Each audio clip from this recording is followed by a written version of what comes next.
अभिनेत्री कंगना रनौतला दिलासा। इमर्जन्सी चित्रपटाच्या प्रदर्शनाचा मार्ग अखेर मोकळा। चित्रपटाला सेन्सर बोर्डाकडून काही अटींवर परवानगी।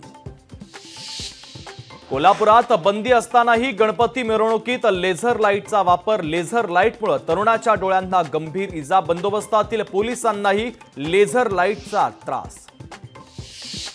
1.5 दिवसांच्या बाप्पाचं आज विसर्जन। मुंबई शहरात बीएमसीच्या वतीने 204 कृत्रिम तलावांची सुविधा। सुरक्षेच्या दृष्टीने समुद्रकिनारी मुंबई पोलिसांचा वॉच। केंद्रीय गृहमंत्री अमित शाह 2 दिवस मुंबईच्या दौऱ्यावर। अमित शाह उद्या लालबागच्या राजाच्या दर्शनासाठी जाणार, तर संध्याकाळी मुख्यमंत्री एकनाथ शिंदे यांची भेट घेण्याची शक्यता। निवडणुकीनंतर जम्मू काश्मीरला संपूर्ण राज्याचा दर्जा देणार, केंद्रीय गृहमंत्री अमित शहांचं आश्वासन। मुलुंड हिट अँड रन प्रकरणातील आरोपी शक्ती हरविंदरला अटक। दुर्घटनेत गणेश मंडळाच्या एका कार्यकर्त्याचा झालाय मृत्यू। क्रेडिट आणि डेबिट कार्डनं पेमेंट करणं महाग होण्याची शक्यता। 2000 पर्यंतच्या पेमेंटवर 18% जीएसटी लावण्याचा केंद्राचा विचार।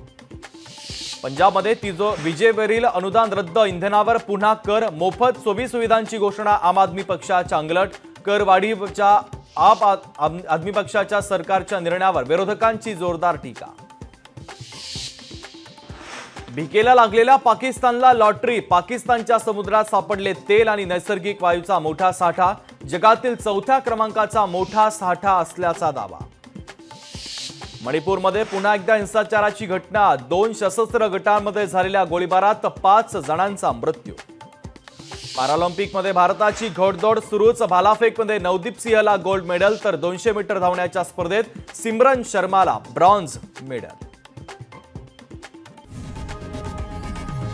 लोकशाही मराठी ऐका, पहा, जागरूक रहा।